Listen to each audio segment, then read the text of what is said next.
How do men and women cope with stress differently? One of the biggest reasons for problems in relationships. Not because we cope differently, but because we don't understand how we cope differently. That's the whole key, is we just don't understand what we're dealing with. And we don't understand it, we tend to misinterpret it.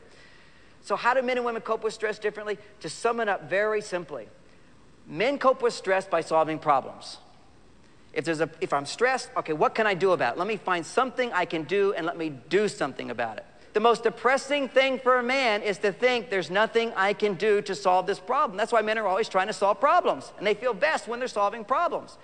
So let's say I'm at work and there's all these problems, but today there's problems you can't solve in one day. There's mortgages and bank loans and things that you have to do. I'm going to wait 6 months for. Maybe tomorrow you got a real estate deal. Is it going to happen? Is it not? So at the end of the day, there's nothing I can do to solve this problem. So what do men become experts at? How do you solve a problem that you can't solve? We've been doing it for time, since the beginning of time. We've got this gene that allows us to do it. If you can't solve a problem, no problem. Forget it. And Plato explained it. He said, because he's a very serious philosopher type, he said that life is a serious endeavor, but there's utility and seriousness in being frivolous. And so one has to have frivolous behaviors as well, because they put you on the right side of the brain. So if you go to the right side of the brain and you're a man, the left side of your brain goes to sleep, has a nice rest. If you're on the left side of your brain, it just gets worn out.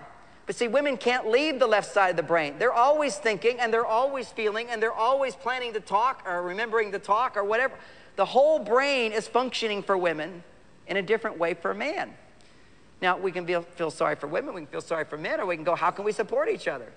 First of all, let me explain what women do to cope with stress. She often wants to talk about it. She wants to talk about all the problems that happen today. Now, why would she ever want to do that? From a man's point of view, if there's problems and you can't do anything about it, forget it. And that, by the way, is another communication skill, men, you just have to practice, which is if a woman's talking about a problem, remember not to say these words. Don't worry about it. It's not a big deal. Just forget it. Here's something that I tried once.